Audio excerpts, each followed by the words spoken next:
Oi, gente, todos em casa? Espero que esteja tudo bem com vocês.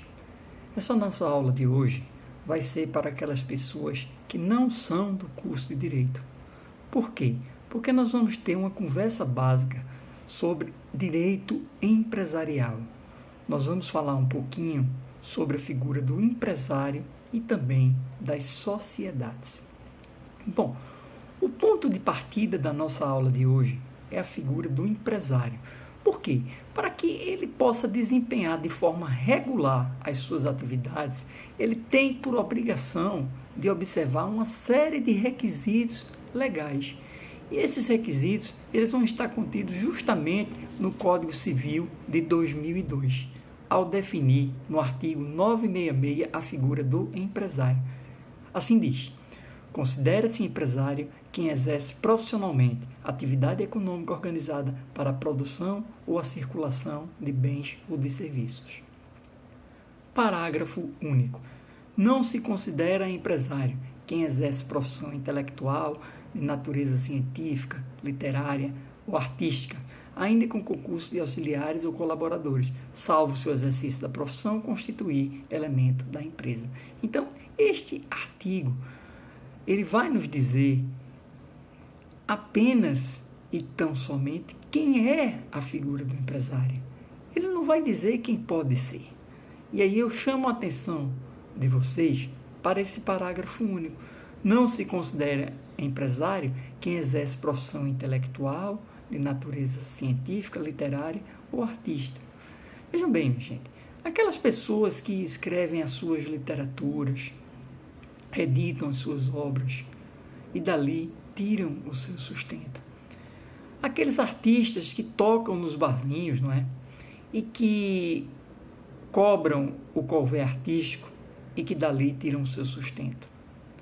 Essas pessoas, elas não têm uma atividade voltada para o lado empresarial.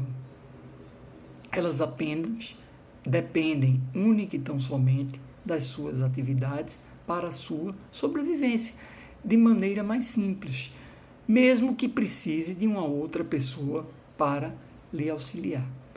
E aí, o ponto de partida para que eu seja ou não considerado empresário é a minha formalização, é o meu registro. E nesse sentido, o Código Civil ele diz lá no artigo 967, é obrigatória a inscrição do empresário no registro público de empresas mercantis da respectiva sede antes do início da sua atividade. No caso aqui de Pernambuco, é a JUSEP, é a Junta Comercial de Pernambuco. Porém, eu chamo a atenção de vocês que no que pese o artigo 967 dizer que é obrigatória, eu só vou fazer a inscrição se eu quiser. E aí, o próprio Código Civil ele diz isso no artigo 968. A inscrição do empresário far-se-á mediante requerimento. Então, minha gente, não tem nenhuma imposição legal. Você vai lá porque a sua atividade assim se enquadra como sendo empresarial e você quer se formalizar enquanto empresário. Bom, e aí para definir quem é um empresário, para definir qual é a sua empresa, quais as suas atividades, como é que ele vai se formalizar perante a junta comercial. O artigo 968, ele traz um rol bastante extenso, com 4 incisos e 5 parágrafos. Ou seja, você vai precisar elaborar um documento com qualificação, como você quer ser chamado, qual o seu capital, qual o seu objeto, qual a sua sede. E toda vez que houver alguma mudança nessa atividade, no capital, aí você vai precisar fazer a averbação, que nada mais é do que o lançamento de uma ficha que está prevista lá no parágrafo 1º do artigo 968. E aí, o parágrafo 4 determina que registro, alteração e a baixa do microempreendedor individual, ela vai ser de forma simplificada. Quanto ao microempreendedor, a gente vai falar um pouquinho mais na frente. Então, qual foi o espírito do código, minha gente? Foi definir quem é um empresário, qual é a sua empresa, qual é a sua atividade. E aí, nesse sentido, eu chamo a atenção de vocês que quem trabalha com a atividade rural, aquela pessoa que planta, colhe e dali tu tira o seu sustento, ela a princípio não é também considerada empresária. Nesse sentido, o artigo 970 assim determina: a lei assegurará tratamento favorecido, diferenciado e simplificado ao empresário rural e ao pequeno empresário quanto à sua inscrição e aos efeitos daí decorrentes. Então vocês vejam que há um tratamento diferenciado e simplificado para o ruralista. Agora, eu só vou lá e me inscrevo se eu quiser. Que tratamento diferenciado é esse? É em relação à questão trabalhista, em relação à questão previdenciária, em relação à apresentação das declarações. Então, se o ruralista assim desejar, se ele tiver uma atividade que constitua uma profissão de forma que se contemple enquanto empresário, aí nesse sentido, o artigo 971 do Código, ele traz essa previsão. O empresário cuja atividade rural constitua sua principal profissão pode, observadas as formalidades que tratam o artigo 968 e seus parágrafos, requerer a inscrição no registro público das empresas mercantis. Vocês vejam que ele não é obrigado. O artigo 971, vocês vejam que ele diz que pode. Dessa forma, se ele se requerer essa inscrição no registro das empresas, ele também vai ser considerado empresário. Bom, nós falamos sobre a figura do empresário. E aí agora nós vamos falar um pouquinho sobre as sociedades. Por quê? Porque a sociedade empresarial, ela é composta normalmente por mais de um empresário. E aí, como ponto de partida, minha gente, eu chamo a atenção de vocês que é preciso que haja um affectio societatis. Que danado é isso? A intenção, a vontade de ser sócio, a vontade de constituir uma sociedade. E aí, nesse sentido, o próprio Código Civil traz lá no artigo 981 que formam uma sociedade as pessoas que contratam uma obrigação recíproca entre si, repartindo os resultados. E o artigo 981 já diz: somente após a inscrição no registro próprio, a lei lhe conferirá personalidade jurídica. O que é isso? Personalidade jurídica. A pessoa que constituiu uma empresa, ela passa a ser distinta em relação à sociedade. Ela ganhou personalidade jurídica, que está prevista lá no artigo 985. E aí o professor Ulloa, Fábio Ulloa Coelho, ele ensina lá no seu manual de direito comercial que o affectio societatis significa essa intenção que toda pessoa manifesta de ingressar uma sociedade comercial, intenção de lucrar ou de suportar prejuízo em relação ao negócio comum. É uma via de mão dupla, minha gente. Lucro é o que se espera, não é? Mas pode também haver prejuízo.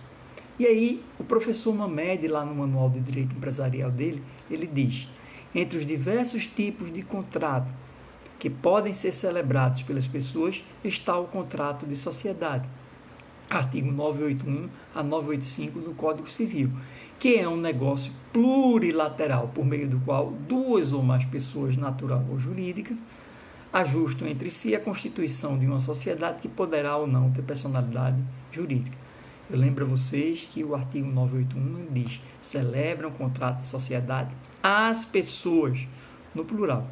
Então, de acordo com esse artigo, para que exista uma sociedade, você tem que ter esse afeto que eu falei para vocês, você tem que ter um encontro de vontades, você tem que ter essa relação de confiança.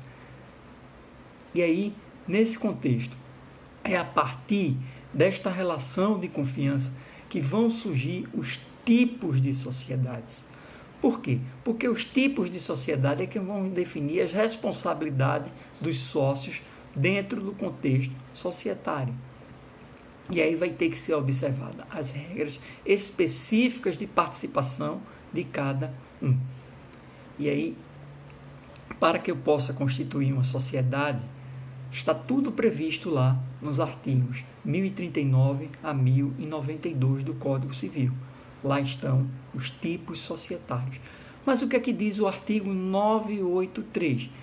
A sociedade empresária deve constituir-se segundo um dos tipos regulados, do 1039 a 1092. Então, a sociedade ela tem uma personalidade jurídica distinta do seu sócio. Essa personalidade jurídica ela é adquirida a partir do registro. Está lá no artigo 985. A sociedade adquire personalidade jurídica com a inscrição no registro público, ou seja, lá na junta comercial.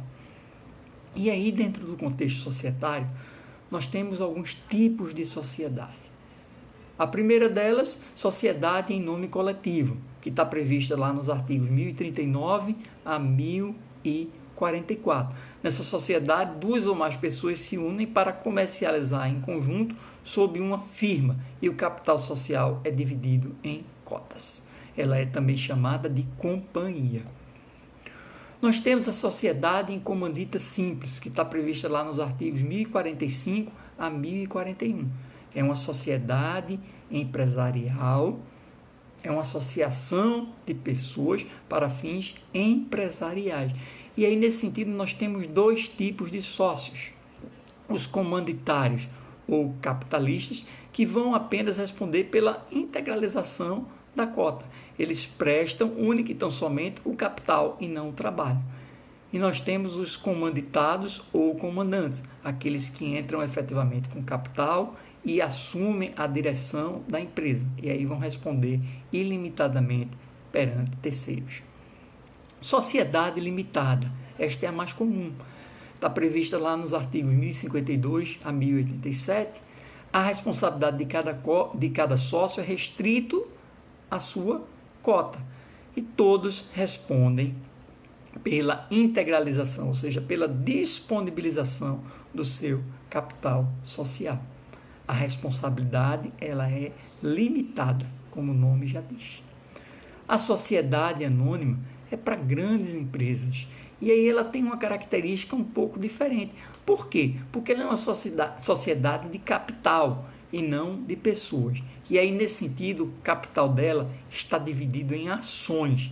Ele não está dividido em cotas. E aí, a responsabilidade dos participantes vai ser de acordo com as suas ações. E, a princípio, é fácil, é factível o acesso de qualquer pessoa a esse tipo de sociedade. Não tem problema algum que seja estranho. Você não tem aquela característica do afeto societário, porque você é apenas um mero investidor. Nós temos também muito parecidas a sociedade em comandita por ações, que está lá no artigo 1090 a 1092. É muito parecida. Capital também dividido em ações. Os acionistas apenas respondem pelos preços das suas ações e nada mais. Nós temos as sociedades cooperativas. Por quê? Porque aí muda um pouco o contexto. A cooperativa, ela não é uma sociedade empresária. Ela é uma sociedade simples. Ela não está sujeita à falência, ela não está sujeita à recuperação judicial ou extrajudicial. O que é que ela é? Ela é uma reunião de pessoas que detêm um capital variável e essas pessoas detêm também um propósito comum. Elas têm por obrigação a colaboração mútua com a finalidade comum, que obviamente é a de lucrar mais, é a de receber mais dividendos, de receber mais dinheiro. E aí, por fim, eu vou falar um pouquinho para vocês da microempresa, da empresa de pequeno porte e do microempreendedor individual. A microempresa, ela foi criada na nossa Constituição Federal, no artigo 170, inciso 9. Por quê? Porque lá há um tratamento diferenciado. Ela tem esse tratamento para ser incentivado o seu funcionamento. E aí, com isso, há uma simplificação das suas obrigações administrativas, tributárias, previdenciárias, creditícias. Bom, o Simples Nacional, ele foi lançado em 2007 para descomplicar a vida dos donos dos pequenos negócios. E ele trata-se nada mais, nada menos do que apenas um regime tributário diferenciado, em que pode-se optar a qualquer momento e que detém alíquota dividida em faixas que vão de 4% até 33% de acordo com o faturamento. E aí, a microempresa é aquela que tem um faturamento de até R$900 mil. A empresa de pequeno porte é aquela que tem um faturamento anual de até 4,8 milhões de reais. Dá uma média aí de 400 mil por mês. E por fim, nós temos o microempreendedor individual, o MEI, aquele prestador de serviço, o pintor, o encanador, um eletricista, uma massagista, um vendedor autônomo, uma pessoa que tem uma renda bruta anual máxima de R$81 mil, equivalente a 6.750 por mês. Essa pessoa, ela tem um tratamento ainda mais diferenciado.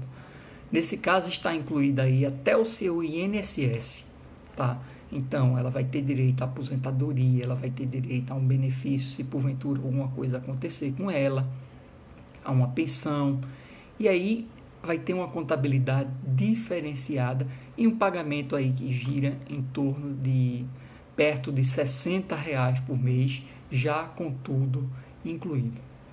Bom, com isso nós finalizamos a nossa pequena aula de hoje. Eu espero que vocês tenham tido aí uma noção básica do empresário, da empresa, dos tipos societários existentes em nosso país. Eu espero que tenham gostado. Se gostaram, deixem o seu like aí no meu canal do YouTube, se inscrevam, compartilhem o meu canal para que outras pessoas possam ter acessos a informações, para que elas recebam notificações e vocês também possam receber notificações das novas postais. Eu sempre vou estar postando coisas novas, tanto para alunos de direito quanto para alunos que não sejam de direito. E no mais, fiquem com Deus, fiquem com saúde, fiquem em casa, se cuidem e um forte abraço do professor Bruno. Até a próxima.